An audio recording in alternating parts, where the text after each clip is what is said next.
Welcome, race fans. I have a quick story to tell and some science to share. Uh, when my daughter was a lot younger, my oldest daughter was a lot younger, I had decided I was going to make barbecue. This was going to be awesome. I will make barbecue. I'm going to make some pulled pork. I looked up a recipe online and I blew it. The recipe said to cook the pulled pork shoulder to 210 degrees Fahrenheit.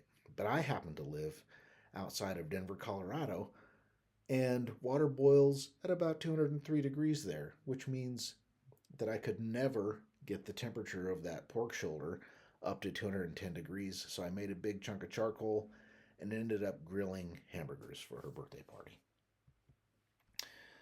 It's important for us to recognize the water boiling temperature because that's when you're going to dry out your meat, and that's something that you want to watch out for. Sea level 212 degrees, it was probably a little aggressive to go to 210, but it was possible. At 5280, and actually we were a little higher than that where we were at, it was just not going to work. And in Frisco, Colorado, they have the Colorado Barbecue Challenge, and that's just over 9,000 feet. And there you can see that water boils at what most people would call the temperature of doneness, 195 on a brisket. So you risk some issues. You couldn't even do barbecue out Mount Everest. I don't think you would. It'd just be bad. Uh, it's important to remember that fat and collagen begin to break down or render at 160 degrees Fahrenheit. Connective tissue renders at 180 degrees Fahrenheit. So as your meat temperature swings into the stall, part of the reason why it's stalling is the fat and collagen are breaking down. And when they break down, they release water. And when water is getting introduced to enough heat, it evaporates off. And the water that's in the meat itself, in between the fibers, is evaporating. So your meat is actually sweating and it is stalling. When water evaporates, meat gets dry.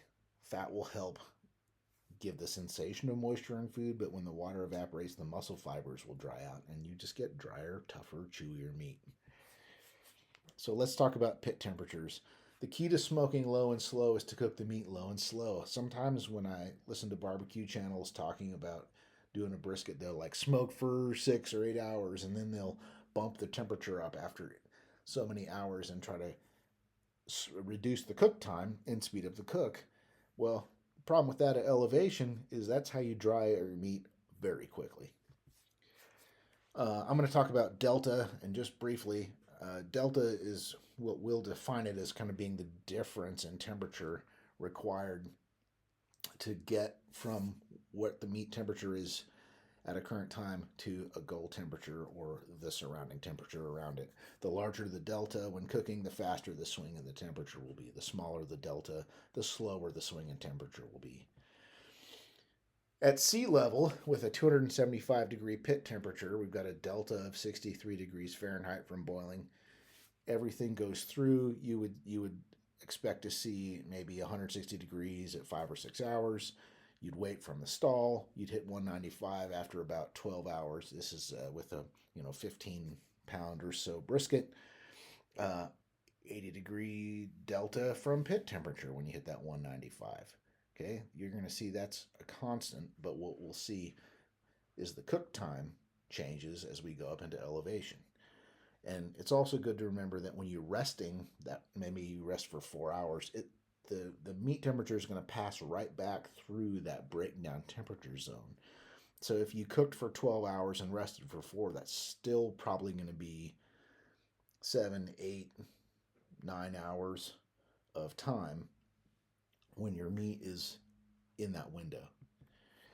And if we go to 3,300 feet above sea level, I happen to live in the Spokane area where that's true. That's about our elevation. You'll notice that the delta increases. Okay, so the delta went up between 275 and between the temperature of boiling water. So what that means is that I can't cook to 195 without getting closer to the temperature of boiling and possibly drying my meat out. You'll probably get to 195 faster because the delta went up. It could be as quick as 11 hours. Um, but even though the delta from the pit temperature is the same, right? The boiling temperature has decreased, therefore the delta went up.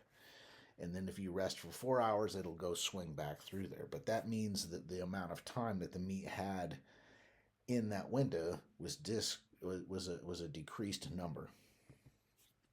Then let's go up to Denver again. My story started there with the temperature going for boiling down to 202.4 or 203.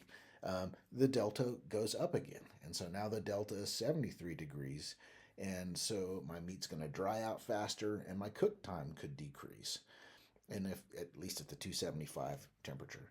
So if it's at 195 after about 10 hours, we still have an 80-degree delta from the pit temperature, but because the evaporation is increased, you're going to get drier meat. You're still going to get the swing back there, so your fat and your connective tissue will break down, but your meat will be tougher. Now, let's talk about this Colorado barbecue challenge. 275-degree pit temperature has an 80-degree delta from boiling, but you'll notice that 190 degrees Fahrenheit is where I stopped instead of 195, and that's because water boils at 195 at that elevation.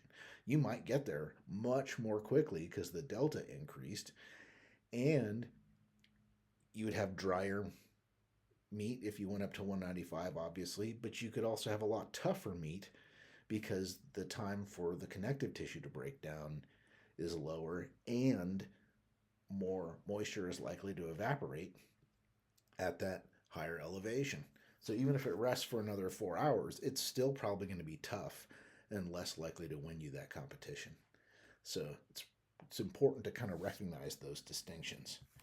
So the real goal is to smoke at elevation closer to 225 degrees, maybe 200 degrees. I've seen people go that low. But you want to reduce the delta and increase the time in the rendering zone and reduce the evaporation so that the meat fibers stay wet while the fat, collagen, and connective tissues break down. And I just got to shout out TT's Old Iron Barbecue and Brewery here in Spokane Valley, Washington. They're actually really good. This is a tray I got from them the first time I walked in, and it blew my mind how tasty the food was and how well they prepared it. All right, happy smoking.